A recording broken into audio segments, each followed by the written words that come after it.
I'm an American who's been traveling the world and living abroad for nearly 2 years, but I haven't yet had the privilege of visiting the Czech Republic.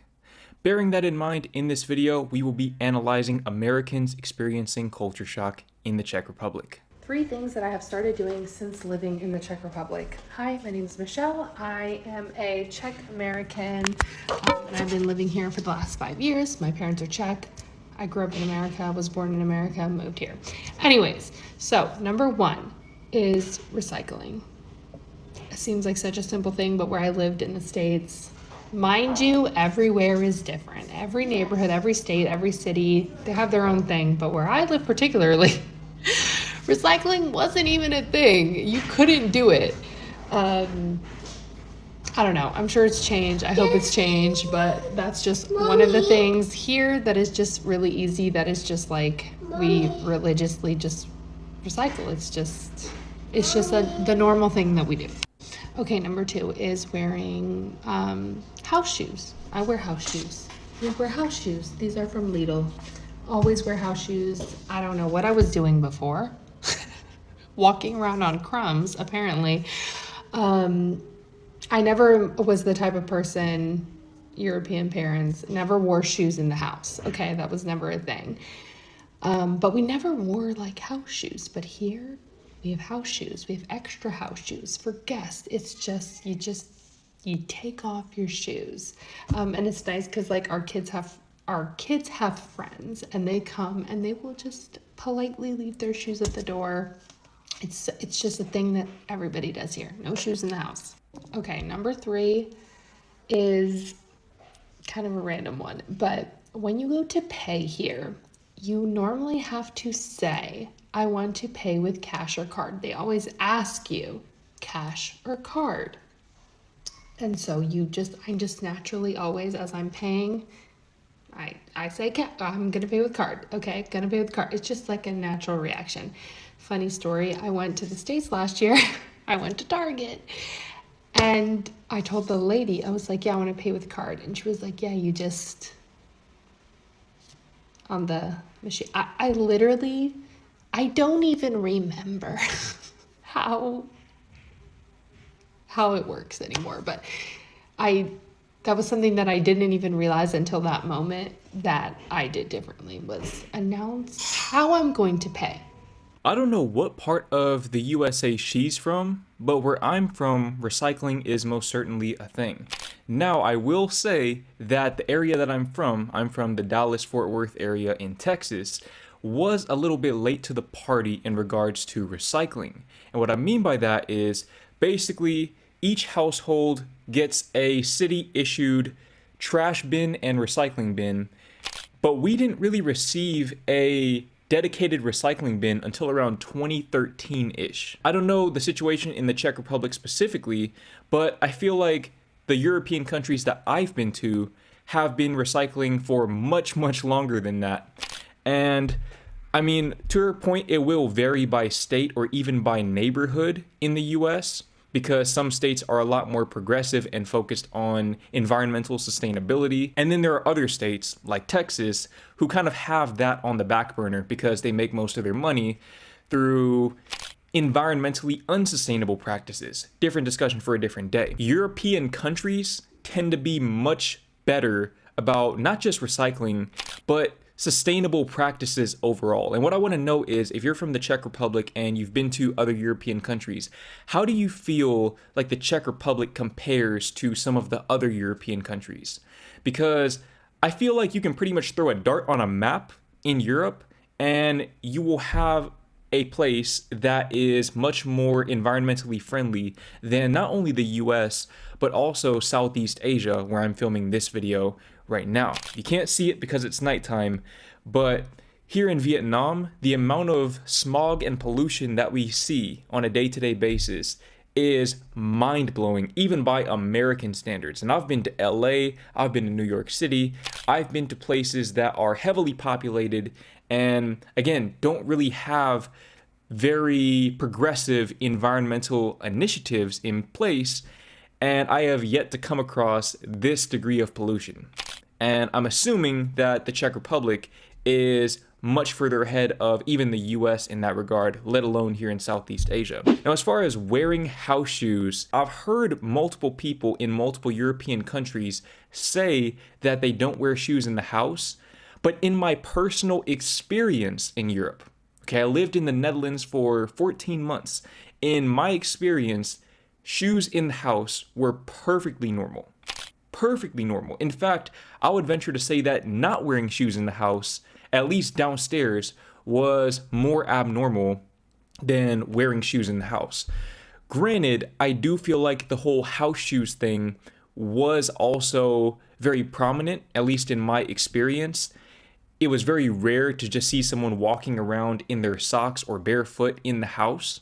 Whereas in the US, I feel like that is a more common practice, but because the US is such a big melting pot of different cultures, everyone has their own practices that they adhere to, whether it be related to wearing shoes in the house or anything else. This person right here says that shoes in the house is exclusively an American thing. Like, come on.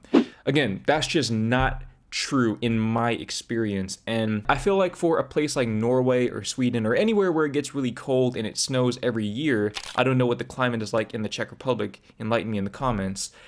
I feel like it is more common for people to take their shoes off when they come in the house, simply because they're tracking all types of mud into the house otherwise. And I also found that in those countries, just from the videos that I've analyzed throughout the months, even going to the gym, sometimes you can't wear your outside shoes in the gym. That is mind-blowing to me, because that's definitely not a thing in the US, nor is it a thing here in Southeast Asia. So let me know if that's a thing in the Czech Republic. Americans were participating in the trend of like European things that nearly put them into a coma. I'm an American who moved to the Czech Republic, and these are the things that nearly put me into a coma when I first moved there. Ketchup wasn't free in McDonald's. Like, it came with your meal, but there weren't just like baskets of ketchup and condiments sitting on a counter for you to take as many as you want. There was no Dunkin' Donuts, and that really bothered me as a New Englander. I remember the first time I was hungover, I just literally did not know what to do with myself. I was sick, and I was like, what do you mean I can't get a bagel? I was shocked. Children walking alone and like riding public transportation alone, and I don't mean like 12-year-old children, I mean like 7-year-old children, like little kids with their even younger siblings. I was like, are we not worried they're going to get kidnapped? What's happening here? Oh my God. Also, once a month, there was like a nuclear alarm testing or something, like a national emergency alarm testing, where the first Wednesday of every month, like an alarm would go off and it sounded like we were getting hit by a nuke, and I didn't know what was going on. No Dunkin' Donuts.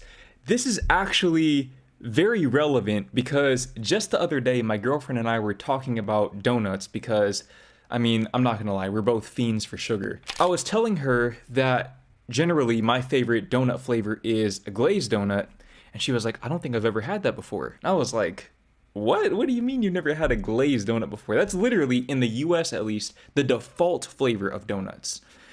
And she was like, yeah, I've just never had that before. In fact, I don't think I've ever seen that before. And I was like, so at the donut shop, they don't have glazed donuts? And she was like, well, I've never been to a donut shop. We didn't really have donut shops where I grew up.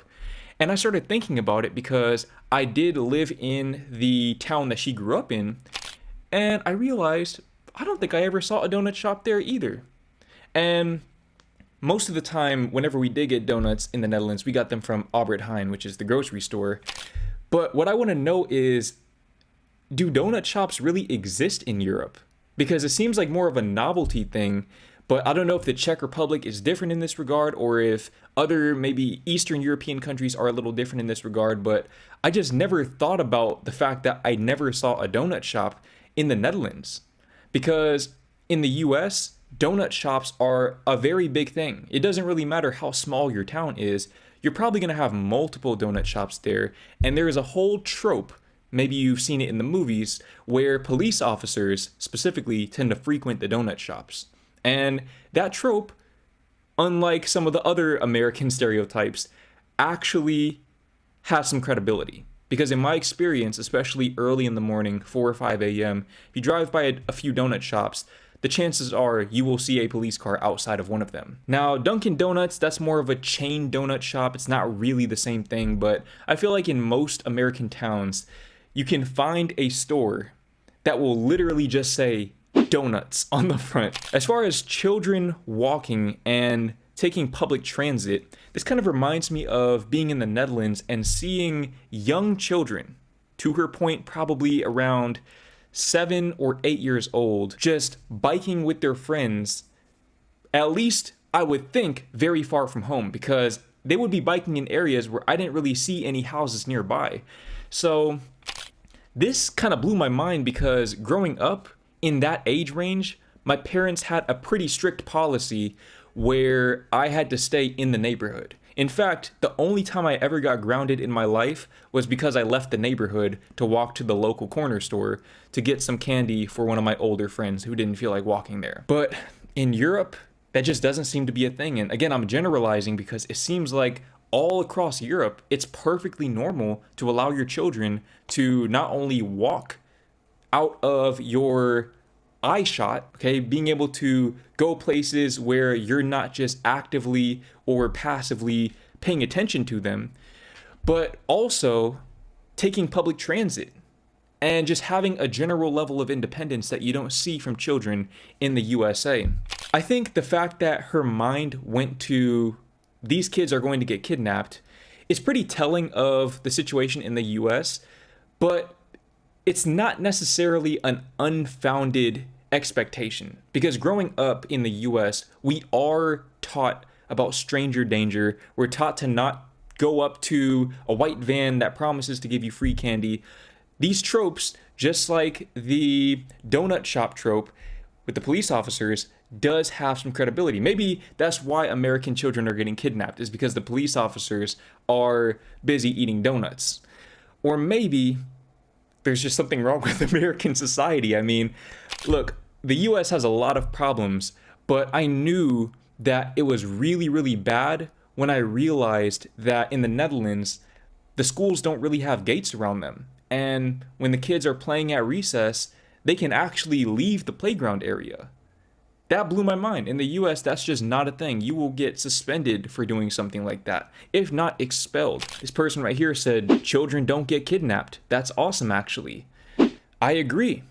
And I didn't really know about the Czech Republic specifically. I didn't know whether it was safe or not. I knew it was safer than the US, but this person right here is saying the Czech Republic is one of the safest countries in the world. The kids are usually fine. Now, I'm not gonna lie, the word usually does raise a few alarms there, but I mean, hey, there's no such thing as a 100% safe society.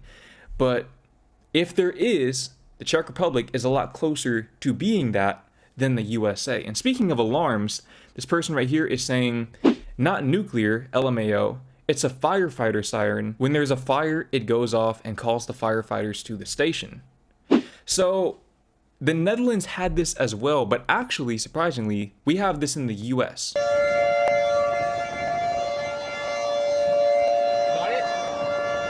The first Wednesday of every month, just like in the Netherlands and evidently in the Czech Republic. I don't know why all of these different countries just collectively decided to test their alarm systems on the first Wednesday of every month, but that seems to be a thing worldwide. Or I guess not in Southeast Asia, because I have yet to hear an alarm test here. But I'm really glad that I knew about the siren testing prior to going to the Netherlands, and that I had been exposed to that growing up in Texas. If I hadn't had that initial experience with that siren before going to the Netherlands, that probably would have scared the hell out of me too.